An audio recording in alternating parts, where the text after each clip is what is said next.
Hello guys, so here is Winter Swans by Owen Shears, one of the most modern, actually I think it is the modern poem of the cluster. It is quite fairly easy to understand so long as you're okay with metaphors. I think that's a beautiful comparison with neutral tones, purely because this poem is very much about, it has a similar kind of somber, sad tone to in reflection of their relationship. However, the way that this contrasts to neutral tones is that they actually manage to resolve their argument, whereas in neutral tones there doesn't seem to be any effort or any need or desire anymore to resolve their issues.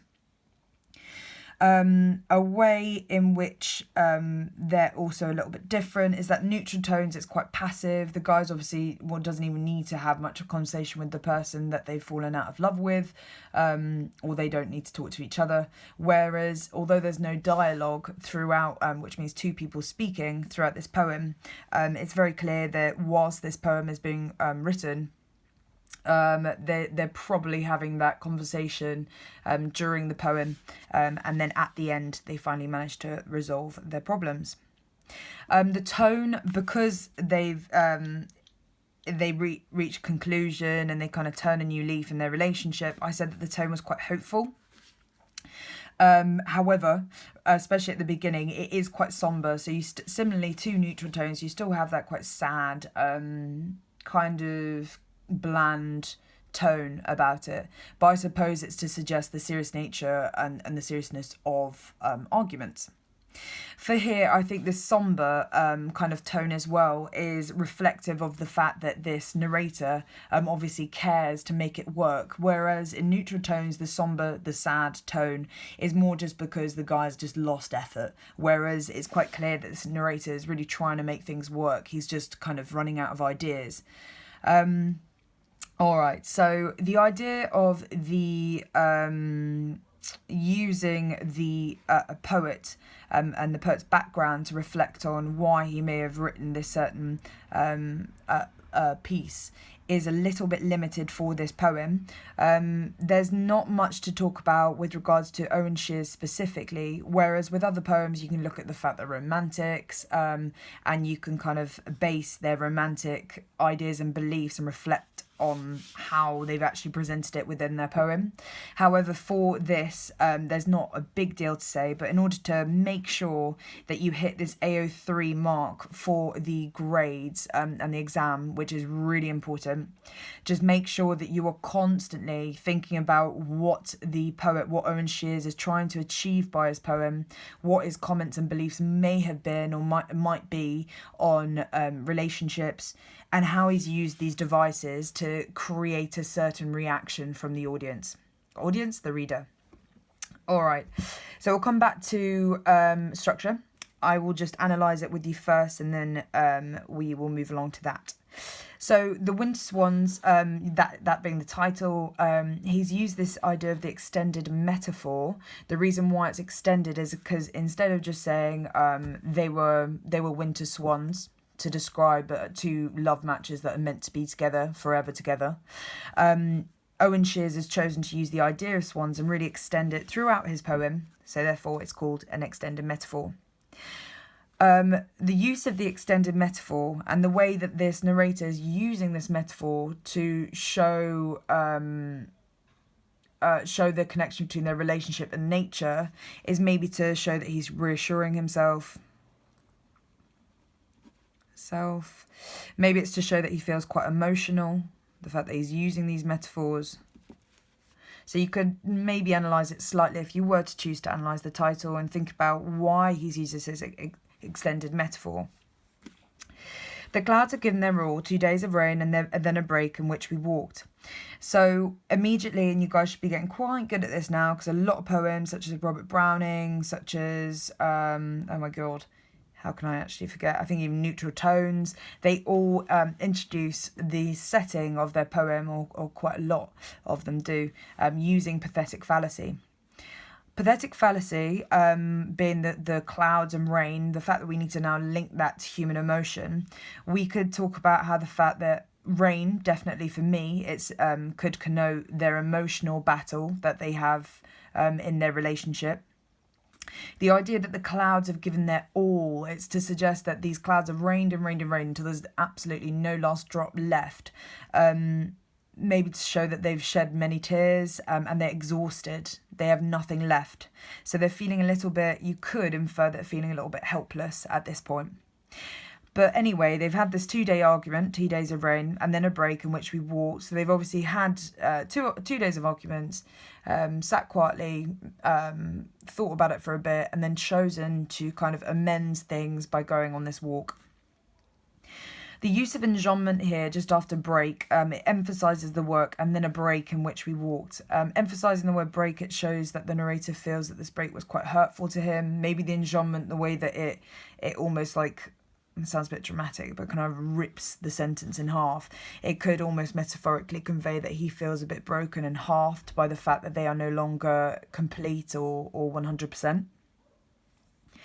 The waterlogged earth gulping for breath at our feet as we skirted the lake, silent and apart. So the waterlogged earth, what's meant by that is when there's so much rain that battles down on the ground, and the soil can no longer take any more rainwater, so then it starts to flood. Once again, linking kind of with the ideas of the pathetic fallacy, is you can think about how that shows that there's been many kind of battles, many tears, much emotion that has been spent on trying to resolve these problems that they've been having. The fact that they're using personification here to suggest that this logged earth is gulping for breath. So the mud is essentially like gasping because there's so much water that is flooded over it. Gulping, the same way that if you went for a big run and you'd quickly run to your tap and gulp down the water, it suggests that there's a sign of desperation, maybe linking to the fact that the narrator is desperate to make something happen, which is completely contrasted to neutral tones, because he was a bit more just like, yeah, we're not working, and kind of left it at that, whereas he's desperately trying to resolve something. Also suggests their struggle, their battle, which they've been fighting potentially over the last 2 days. As we skirted the lake, silent and apart. The use of, and if you've watched my video on Mother Any Distance, I spoke of liminal imagery, Liminal imagery, which means any imagery which assigns to space, distance. Silent and apart, the way that they've used this liminal imagery, it visually kind of reflects their separation, and the way that the narrator, the speaker, is so aware of the separation, which could link to the fact that actually he does care and he's really looking to resolve it and to kind of to resolve the space that they've suddenly been building between us. The use, I actually got this from one of my students, and I'm very proud of her. The use of the subordinate or embedded clause here, should I say, suggests or emphasises kind of their separation, and emphasises how they are trying to distance themselves in maybe a healthy way to make up for whatever argument that they've been in. I'm going to just reflect really quickly before I move on too far on the natural imagery used. I've only selected, with my yellow highlighted parts, I've only selected several. But you are more than welcome to practice identifying natural imagery of your own. Sorry, ice cream van. You're always welcome to identify any more examples of natural imagery further down the poem just for practice. You may as well. You do have unseen poetry in this paper as well. The use of natural imagery, for me, it shows how the narrator recognises, or maybe even Owen Shears recognises, that arguments in general in relationships, they are natural. And the same way that in like the cycle of life, the thing that what goes around comes around, it all goes in a natural cycle. Even though you're going to have your arguments, you'll start again, you'll be happy again, and you'll fall into an argument, then you'll resolve it. So maybe it's kind of this kind of accepting, optimistic view, but you could contrast it with the idea that he's feeling quite exhausted by it, and maybe is not so much as neutral tones because he was really bored of the relationship, but you could maybe connect it to the fact he finds it's a bit ominous. Bit boring, bit tedious. Until the swans came up and stopped us with a show of tipping in unison, as if rolling weights down their bodies to their heads. Okay, so this verse basically means... Hey, my drawing's coming out. So this is when there is... When you see maybe a swan, this is them tipping, by the way. This is the water. And their heads are underwater, so you can imagine that their heads would be here. Don't know what they'd be doing. Maybe catching fish or whatever. I'm going to stop. So their body was tipping in unison. So you can imagine these two swans that were dipping their heads underneath the water. Now, they were walking from their argument. They're obviously still not happy. And then all of a sudden, they see some sign of hope. And this hope to the narrator are these swans, because they become very symbolic of their relationship. So I'm just going to put a little asterisk so I can make a little note down here. So the swans are quite symbolic of relationship. Not sure if you watch much David Attenborough or any nature programs, but swans are one of the only animals, there's not many types of animals, especially not human beings, that remain faithful and loyal and 100% committed to their partner through and through. So it's to show their strength, symbolic of the relationship, to show the strength and devotion of couple, their commitment, the fact that they will mate for life. The idea also of these swans being pure, it shows that their relationship maybe could be ultimately, altogether, in general, it could be positive, like white, happiness. Relationship is positive. So until the swans came and stopped us with a show of tipping in unison, as if rolling weights down their bodies to their heads. The way that show, with a show of tipping in unison, it's to suggest that these swans are actually teaching them something. It's a spectacle. It's something which they've actually stopped, and they're mesmerised at. They're captured by this meaningful message of the swans. So potentially the idea of show, that's a little phrase that you want to use when you're kind of linking it to the idea that they were fascinated and they were engaged with the idea of being inspired to resolve their issues. So they tip in unison, the fact that these swans are doing it together, the same way that they believe they need to fight through their battles, their arguments together. It is a juxtaposition, massive juxtaposition with the swans and his relationship, or the narrator's relationship, which allows himself to compare and understand how far apart they are from where they want to be. This natural imagery, it changes very positively.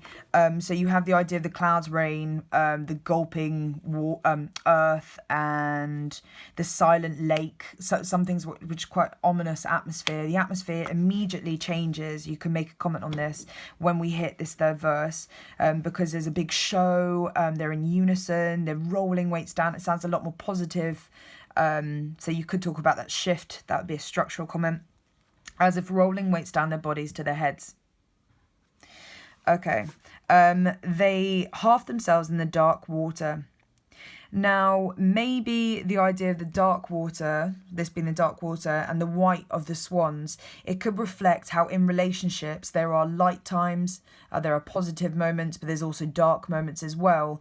But ultimately, whilst you're in these dark moments, like these swans are dipping their heads underwater, they will always come back around and they will be lifted up into the positive aspects of their relationship. So always things will be resolved, because they'll have to come back up and they will have to breathe, and they'll be in the light, happy surroundings. Icebergs of white feather pause before returning again, like boats riding in rough weather. So the purity of the icebergs of white feather, it could be a metaphor like boats riding in rough weather. It conveys their relationship hasn't gone down, and it also says that it's their boats that are riding the rough waters. It shows the challenges which their relationship faces, because there's like boats. It's a simile here, so you can just put simile. They mate for life, you said as they left. Porcelain over the stilling water. I didn't reply, but as we moved on through the afternoon light. So we do actually have a bit of speech here from the partner, and it's a statement to suggest that they've had a break within their silence to show that there's some sort of conclusion. You could mention this as being the volta. I did mention this in some of my other poems. Volta is like the eureka moment, the part in which the poem really takes a turn and changes either for the better or for the worse, like in Porphyria's Lover. So the reason why I believe this is the part where the volta is happening in the poem is because there's a sudden break in the silence. The silent and a part has now been broken, so it shows some sort of positive progression. You said as they left, the porcelain over the stilling water. Porcelain is very, very delicate china, and it is highly valuable. So it's to also suggest that, just putting it here, that although their relationship is very valuable to this person, to the narrator, it is something which needs to really be looked after and put in a certain place, or you know, placed somewhere where it's out of danger, and where you can avoid danger. So it's all about kind of resolving and being hopeful. This actually reminds me of another poem, which is Irresolute Clay, Walking Away, that's it, where they were talking about how their relationship is also, or the people, that when walking away, the father was mentioning that his son was like irresolute clay, to suggest that he's very delicate. And I think actually he might have mentioned a certain material, might have even been porcelain, to suggest that the child's life is although it's precious, it's very, very delicate. And the same ideas are almost reflected here. Over the stilling water. I did not reply, but as soon as we moved on through the afternoon light, slow stepping in the lake shingle and sand, I noticed our hands that had somehow swum the distance between us. The ideas of this sibilance, the slow, shingle, sand, somehow, swum, sibilance. First of all, what it does to the pace is it slows the pace down. Maybe to suggest that this resolved issue within their arguments is very key to him. It also adds quite a calming tone. And it slows down the tone and makes it a little bit more positive, because there's this calming tone, compared massively in contrast to what was going on up here with the gulping for breath and silent and apart. It's all very dire and depressing. I noticed our hands that had somehow swum the distance between us, mirroring the swans' nature, the fact that they are personifying themselves. It's anthropomorphism.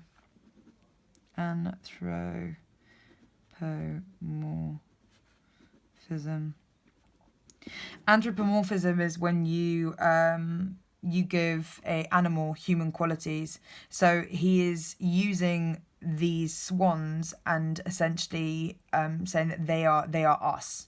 Okay, so they swum the distance between us.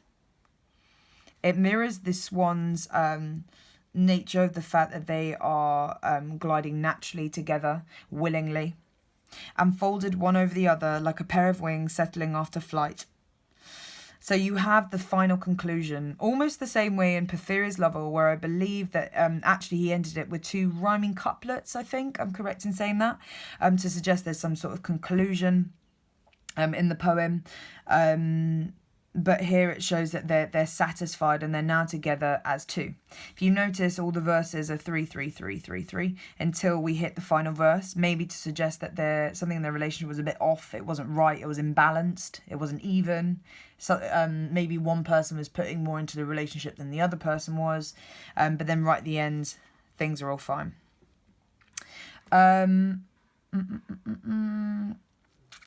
Yeah, I actually think that that might be all that I need to cover. Let me know if I have missed anything out, if you have any more questions.